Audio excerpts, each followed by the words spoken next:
What if I told you that when Moses asked God his name, God didn't answer with a name? He answered with a verb. And once you understand it, you'll never read Exodus chapter 3 the same way again. Welcome to She's So Scripture, where we take the text seriously, take ourselves a little less seriously, and let Scripture form us instead of just inform us. I'm Diane, and I'm glad you're here, so let's get started. Have you ever stopped to think about what Moses actually asked God at the burning bush? I don't mean what God answered. I mean the question that Moses asked. Because I think that we've become so familiar with Exodus 3 that we almost stop hearing the conversation that's taking place. Most of us know this passage by heart, even if we just paraphrase it. Moses is tending sheep.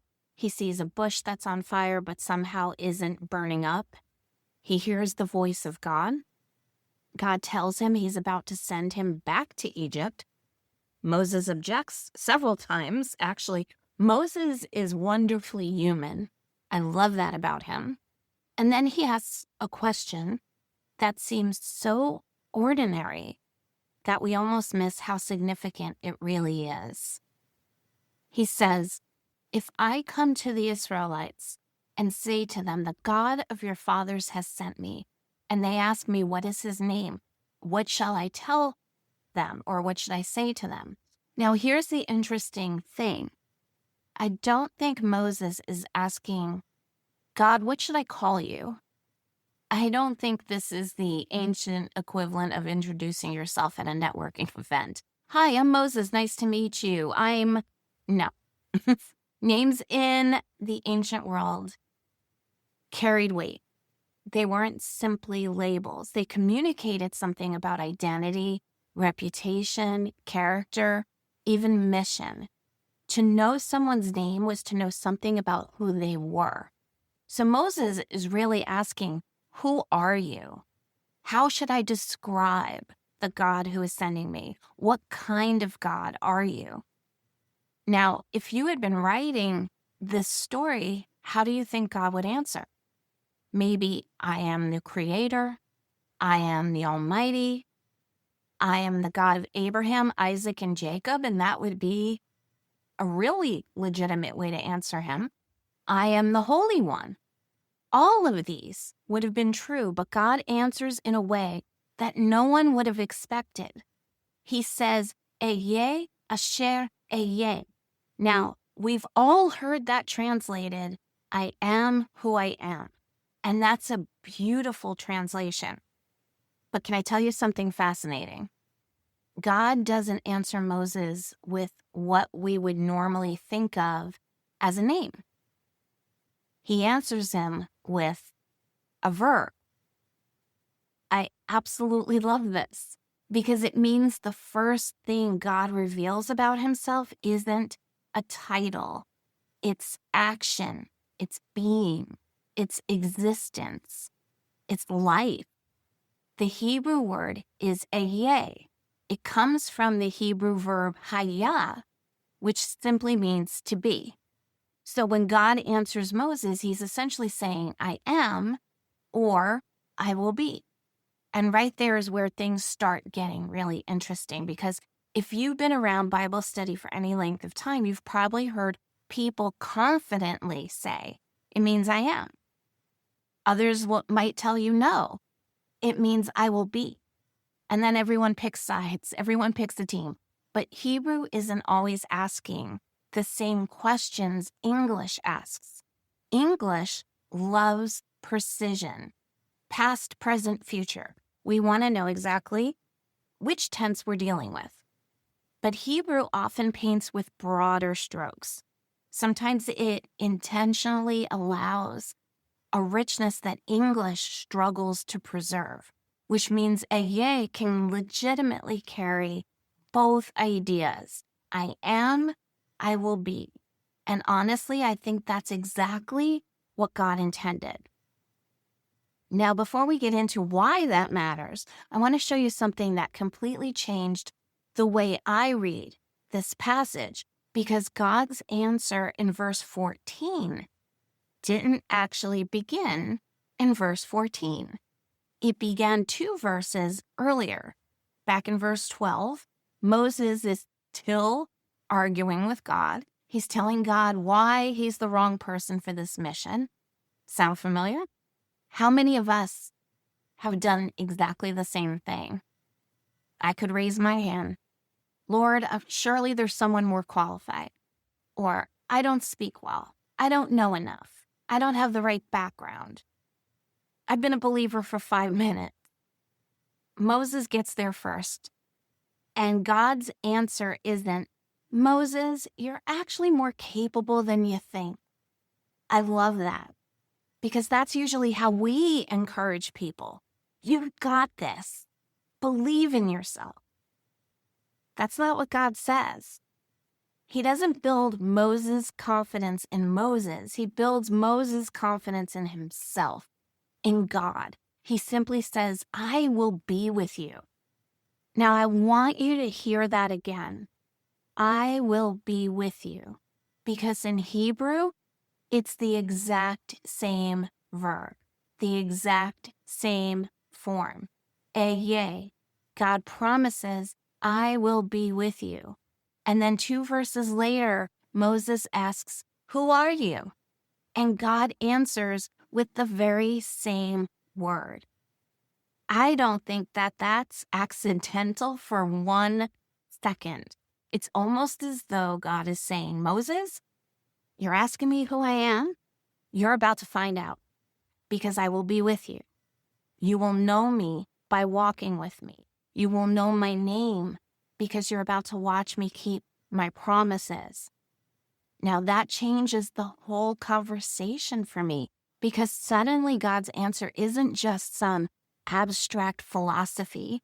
He's not standing at the burning bush giving Moses a lecture on metaphysics. Moses doesn't care about metaphysics right now. He's worried about Pharaoh. He's worried about Egypt. He's worried about leading a nation of slaves out into the wilderness. And God's answer is deeply personal. I will be. I will be with you. I will continue to be exactly who I am. I honestly think that's one of the most comforting truths in all of Scripture, because the God who introduces himself with a verb is a God who refuses to be confined to a definition. He isn't simply the God who is faithful. He's the God who continues to be faithful. He isn't simply the God who acted in the past. He's the God who continues to act. He's not frozen in history. He is always, continually, faithfully being exactly who he is. Now, here's where the conversation takes another fascinating turn, because if you've studied this passage before, you may be thinking, wait a minute, I thought God's name was YHVH. Exactly. And this is where we need to kind of tap the brakes a little bit, because this is one of those places where our English Bibles can unintentionally make us think something is happening that actually isn't. God doesn't say, my name is YHVH. Not here. He says, Ehyeh. Then in the very next verse, he tells Moses, say this to the Israelites, Ehyeh has sent me to you. Only after that does he say, tell them, YHVH, the God of your fathers has sent you. Now, if you've ever wondered why those 2 names seem connected but aren't exactly the same, the answer is grammar. I know. Stay with me. I promise this is actually much more exciting than it sounds, because Hebrew is doing something really beautiful here. When God speaks about himself, he uses the first person, Ehyeh, I am, or I will be. That makes perfect sense because he's speaking. He's referring to himself. But when Israel speaks about God, they don't say I am. They say he is, or he will be. Do you see what's happening? The perspective changes. God says, I am. His people say he is. The two are intimately connected, but they're not identical. It's almost like this. Imagine I introduce myself to you and I say, my name is Diane. When you go home, you don't tell your family, my name is Diane. You say her name is Diane. Nothing about the person changed, only the perspective changed. And that's exactly what's happening in Exodus 3. God's self-description is, I am. Israel's way of speaking about him becomes, he is or he will be. And from that comes the covenant name we know as the Tetragrammaton or YHVH. Now, can I tell you why I absolutely love this? Because suddenly the covenant name isn't some mysterious collection of 4 Hebrew letters floating out there disconnected from the story. It's rooted in conversation. It's born out of God's promise to Moses, I will be with you. Think about that. The very conversation that introduces God's covenant name, the Tetragrammaton, also contains his promise of his presence. And I've always found that beautiful because God doesn't introduce himself by listing out his accomplishments. He introduces himself by promising himself. I will be with you. And then he gives Israel a name that will forever remind them of exactly that. Now, I think sometimes we've accidentally reduced the Tetragrammaton to little more than a pronunciation debate. Is it Yahweh? Is it Jehovah? How should we say it? Should we say it? Those are interesting conversations. But I think that they can sometimes distract us from the much bigger truth. The point isn't simply how to pronounce the name. And I'm not saying that that doesn't matter, but it can sometimes distract us from the point, which is what the name reveals.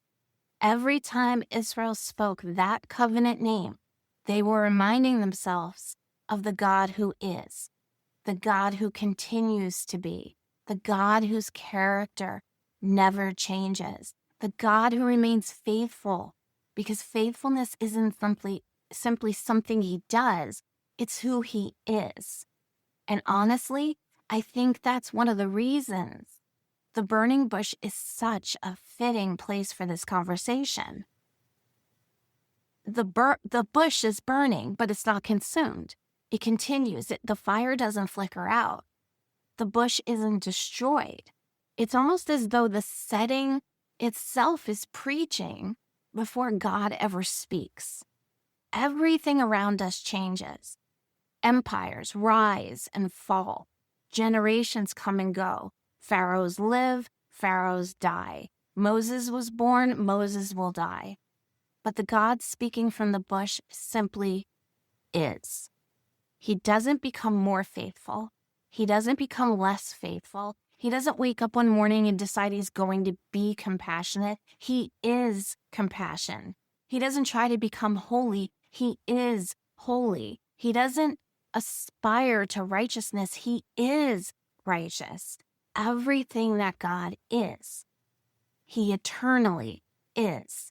And everything he promises, he eternally remains. Now, I don't know about you, but I find that really comforting because my life changes constantly. My circumstances change, my health changes, my emotions change, and some days my faith feels incredibly strong, and other days it feels very small. But God's name reminds me that his character doesn't fluctuate with my circumstances. He simply continues to be exactly who he has always been. And that brings us to something I think we've often missed. When God reveals his name to Moses, he's doing much more than answering a question. He's establishing a pattern because from this point forward, Israel is going to learn God's name by watching God act. Think about it. They don't leave the burning bush saying, well, now we understand God's name. No, they leave the burning bush and head toward Egypt. Then they watch the Nile turn to blood.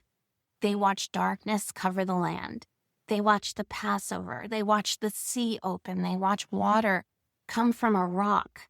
They watch manna appear every morning over and over again. Israel learns that God's name isn't simply something they pronounce. It's something they experience. Every act of deliverance is another declaration of, I told you I would be.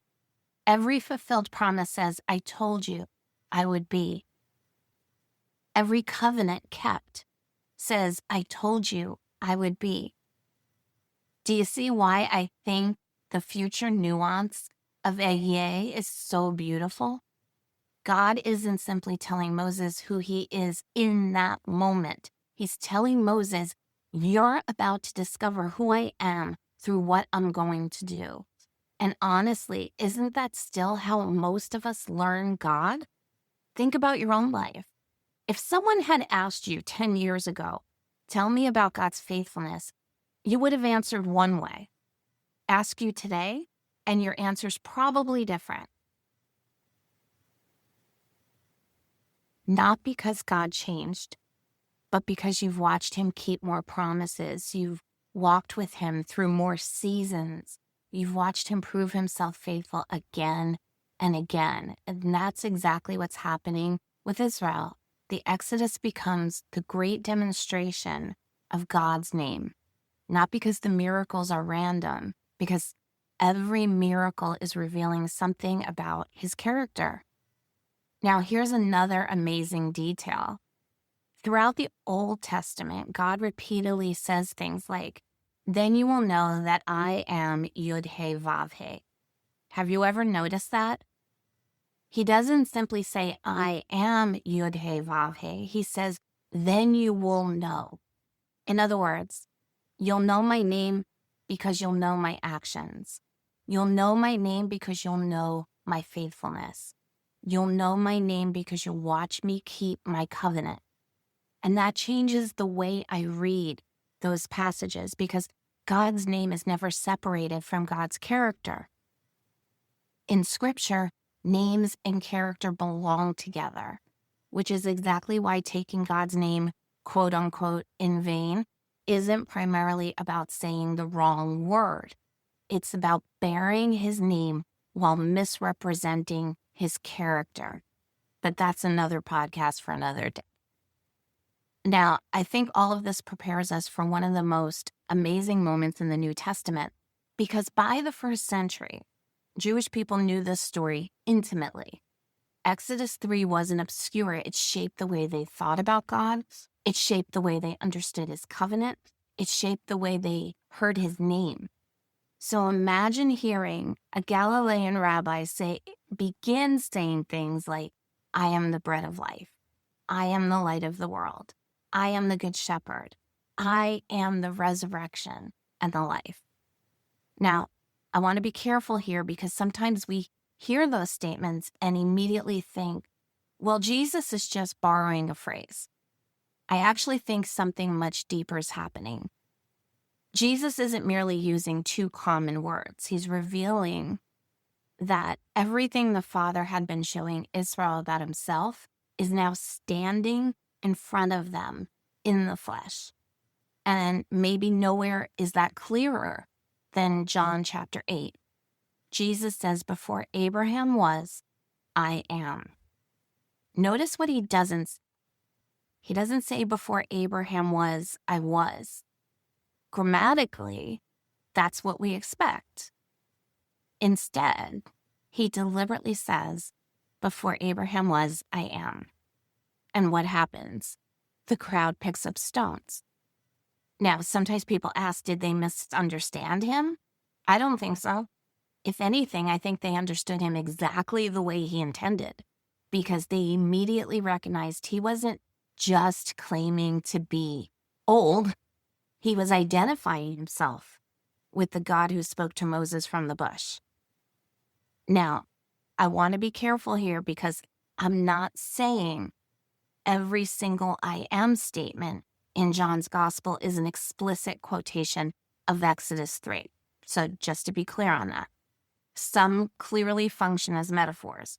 I am the door. I am the vine. Those are rich images in their own right, but taken together, John's painting a picture. The God who said, I will be, has now come among his people. John has actually been preparing us for this scene since the first chapter. The Word became flesh and dwelt among us. Literally, he tabernacled among us. The God whose presence filled the tabernacle is now walking the dusty roads of Galilee. The God who promised Moses, I will be with you, is now eating with tax collectors, touching people with sara'at, skin disease, calming storms, weeping at Lazarus' tomb, and eventually stretching out his hands on a cross. Because here's the thing, God's greatest declaration of who he is wasn't spoken at the bush. It was lived at Calvary. And maybe that's where I want to leave us today. Because the more I've studied Exodus 3, the less I think this passage is about solving some theological puzzle. It's about meeting a God who refuses to fit inside one. Sometimes people ask me, so does Ehyeh mean I am or I will be? And my answer is usually yes. Not because I'm trying to be sarcastic or clever, but because I genuinely think that's the beauty of the Hebrew. The God who is also the God who will continue to be. The God who existed before Moses ever stood at the bush is the God who would still be with Moses after the bush. He would still be with Israel in Egypt. He would be with them at the sea. He would be with them in the wilderness. He would be with them when they failed. He would be with them when they rebelled. He would be with them when they entered the land. And centuries later, he would still be. That's really the heartbeat of the covenant, isn't it? Not simply, I choose you, but I will be your God. Over and over again throughout Scripture, that's the promise. I will be your God and you shall be my people. Listen to the language. I will be. It's covenant language. It's presence language. It's relationship language. God never simply gives Israel information about himself. He gives them himself. And honestly, I think that's still the invitation today. Sometimes we approach Bible study like we're collecting facts. We want definitions, grammar, timelines, historical background. Now, don't misunderstand me. You know I love all those things. I've built an entire ministry around helping people understand the historical, literary, and Jewish context of Scripture. But if all our study ends with more information, we've missed the point. Because every Hebrew word, every literary pattern, every covenant, every festival, every prophecy is ultimately inviting us to know the God who revealed himself through them. Not just to know about him, to know him. And I think that's exactly what Moses discovered. He walked up to that bush asking, who are you? He walked away beginning a lifetime of discovering the answer. Isn't that beautiful? God didn't give Moses a definition that exhausted his identity. He gave Moses a name he would spend the rest of his life learning. I love that. Because if Moses had to spend 40 years discovering what it meant for God to be, maybe we shouldn't be surprised that we're still discovering him too. Every answered prayer, he is.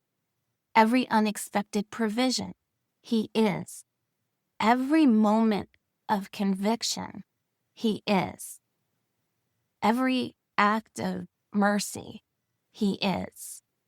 Every promise kept, he is. Every season when you couldn't see what God was doing until you looked back and suddenly realized he'd been faithful all along. He is, and he will continue to be. Maybe that's why this passage has become so precious to me, because life changes. Our circumstances change. Our health changes. Our job change. Our ministries change. People come into our lives. People leave our lives. Empires rise. Empires fall. But the God who introduced himself to Moses has never needed to revise his introduction. He still is, and he still will be. So the next time you read Exodus chapter 3, don't just hear God giving Moses a name. Hear him making a promise. I will be with you. I will be your God. I will be faithful. I will be exactly who I have always been. And because he is, you can trust him with whatever you're walking through today. I want to thank you so much for tuning into this episode. I truly appreciate your support. If you haven't done so already, please subscribe to the show on your preferred podcast platform. This way you'll get updates as new episodes become available. And if you feel so inclined, please leave us a review and share the show with someone you know. Your feedback and your recommendations help us grow and reach more people with insights and teachings from a biblical perspective. Stay blessed, friends, and see you next time.